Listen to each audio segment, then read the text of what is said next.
Nikki Moore, author by the sea. I live in beautiful Dorset and I'm published by HarperCollins. To date I have 3 short stories, 5 novellas and 2 full-length novels to my name that have been published with HarperCollins. And I just handed in before Christmas a full-length novel that will be published by One More Chapter, so part of HarperCollins in August 2020, so very exciting. I can say it's this year now. So I've been doing these vlogs for, I guess it's kind of over winter time, and I thought I'd carry on, and people have been really supportive of them, and I think, you know, people are finding them useful. So what I'm aiming to do is kind of share my experiences of being a published author, and I've had, you know, lovely comments from people who are both aspiring authors and kind of, you know, just starting out and trying to be published, and then also authors who, you know, actually have been published for quite a while, and they still feel like they're learning things from me. And equally, I feel like I learn things from people all the time, and, you know, I certainly watch vlogs by other authors and I read things on Twitter and Facebook, and I think it's really important when you're a published author that you know that, you know, you can never stop learning. There's always something that's going to help you move forward. So this week's vlog, I want to talk a bit about the fact that when you're a published author, or actually even when you're not published and you're just, you know, you're writing a novel and you're hoping it get published, and if you end up getting an agent or a publisher, it's an appreciation that actually novels do not kind of come into life through a solitary effect. And by that I mean it's not just the writer or the author that's responsible for getting a novel to production. The reason I was thinking about vlogging about this week is because I had a Facebook friend mention for Christmas, you know, what about working in collaboration with others in terms of a vlog theme. And then the week just gone, really excitingly, I've just seen the draft cover for my August 2020 book as Ella Albright. And actually, when I was reading the email from my editor around the cover, and she was talking about, you know, they'd worked on lots of different concepts for the cover and all the people had been involved, it really kind of drove home again the fact that, you know, a novel does not get to market just through the efforts of one person. So I know that as an author, I often think and I often feel like it's just me on my own, you know, with my iPad and the keyboard, and I'm kind of hammering away getting the story down. And it can feel quite isolating. You know, it can be quite a lonely occupation in terms of creating the story and spending that time on your own, putting the words together. And even when you get to, you know, to the rewriting and then the editing stages, you know, no one else can actually do that for you. You have to sit down on your own and do that. But actually the truth is that writing a novel, getting it to market, is a collaborative effort. You do have to work in partnership with others. So I wanted to talk a bit more about the kinds of people that I'm talking about there, and it's that kind of lifting the lid on the publishing industry. So the first thing I'd mention is, you know, for me personally, the concept for my novels and my stories have often come from my editor Charlotte. She's talked to me about a concept, or, you know, with the Love London collection, I'd written the novel, and then she approached me and commissioned me and said, you know, actually what I'd like to do is turn this into a series. What about writing some novellas or short stories, and they can follow the novel? And of course I gladly accepted. I literally love London, you know, I love living in Dorset, but London is a great place to visit and I've always loved it. I love how sprawling and diverse it is, and I personally love reading novels that are set in London because I love the city so much. So it was a no-brainer when Charlotte asked me that. We actually ended up releasing the novellas as a lead up to the novel rather than the other way around. But when I was writing the Love London series, what I basically had was a title. So, you know, it was up to me to create the story, but I just had an idea, like a little nugget, a starting point. So, you know, Strawberries at Wimbledon. I just knew that there had to be a romance set at Wimbledon or around Wimbledon. And so from there, you know, I created the characters and I created, you know, a backstory and kind of made some secondary characters up. My point is that as a writer, whilst I've had ideas on my own, most of my published works have been based on ideas that other people have had, or, you know, like I said, there's just that kind of gem of an inkling of a starting point.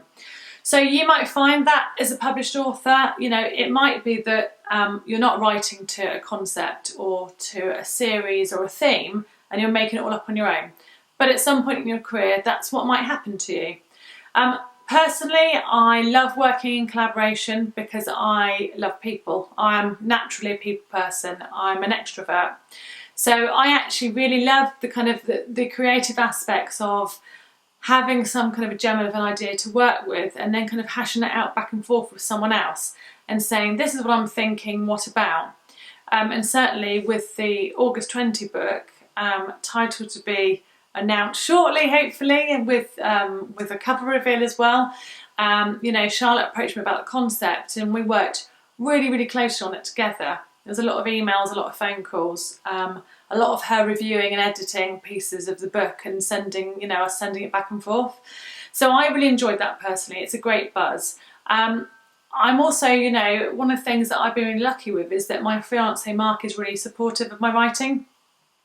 And he often is involved in the kind of, again, it's the initial creation of a book, because we'll be walking the dog and I'll say to him, you know, I've been thinking about an idea around a story of X, or, you know, I'm stuck on this part of my book at the moment. And he's great sounding board because, you know, I will talk through what the issue is or what the idea is. And then I'll sort of, as I'm talking aloud, that really, really helps me get to grips. And, you know, sometimes, you know, ideas and inspiration will fly out my mouth. I didn't even know it was there. It's obviously, you know, as writers, I firmly believe that our subconscious is always kind of working in the background and coming up with things. So yeah, he listens to me and we discuss plot points. You know, he helped me with a few kind of plot details in terms of the book that I'm currently writing with my agent Hattie. So yeah, I also see that as a collaborative part of the process, that I have someone that I can kind of bounce those ideas off of. The other thing that you might find as a writer, I've never used one personally, but a lot of writers have beta readers. And by that I mean they have a person or a group of people who actually read drafts of their book. And you know, they kind of need, or they want that kind of critique. They want someone who maybe, you know, this doesn't have to be someone who works in publishing. This is more about having people in, you know, the reader mindset, who can read the book, you know, in its entirety and say whether it works or not, and to give them some feedback. So that can also be quite collaborative because you'll listen to what they've got to say. You might be asking them questions, and then you're kind of going back and deciding, you know, how that feeds back into the story or not. The other way in which you might work in collaboration is it might be that you draft your book and you decide before sending it out to agents or publishers, if you haven't got a contract yet, you might actually use, say, like a literary consultancy. And these are, you know, these are businesses that are they're designed to help people who want to become published authors. So they will basically do a critique of the manuscript, and you know, they'll point out you know, plot holes, or they'll help you polish it. They will help you, basically the idea is to get to publishable standard. So being able to kind of think about, you know, that writing is it's being part of a team, that's enormously helpful. You know, I never used a literary consultancy, but I was in the New Writer Scheme for the Romantic Novelists Association, and so I got my annual report when I sent my manuscript off, and I had, you know, a good 3 or 4 pages of report to work on, and I'd kind of look at it all and then I'd decide, you know, what's useful to me, what do I want to include, what do I want to change. And I have to say that I probably used 80–85% of those suggestions, and my books are, you know, much better for it.